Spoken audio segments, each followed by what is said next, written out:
Sobrang ganda talaga niya guys. O pagka nasa full sun. Lumalabas talaga yung color nila. Ayun.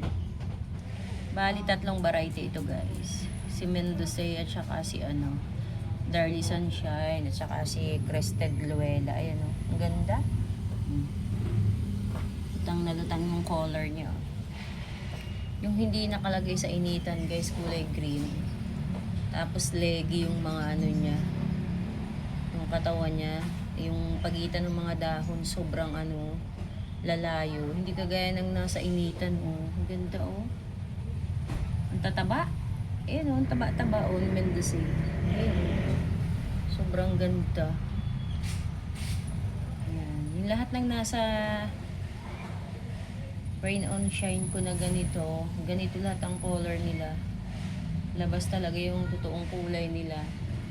Pero yung nasa baba, puro mga green na yun guys. Tapos ang hahaba na ng katawan nila. Yung pagitan ng dahon, ang lalayo na.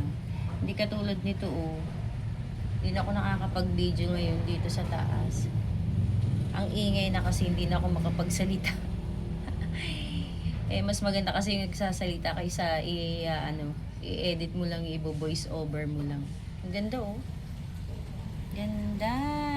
So yun lang guys, pinakita ko lang to. Sa susunod siguro mag-video na ako para makita nyo na ulit yung mga succulent ko. Bye! Thank you for watching!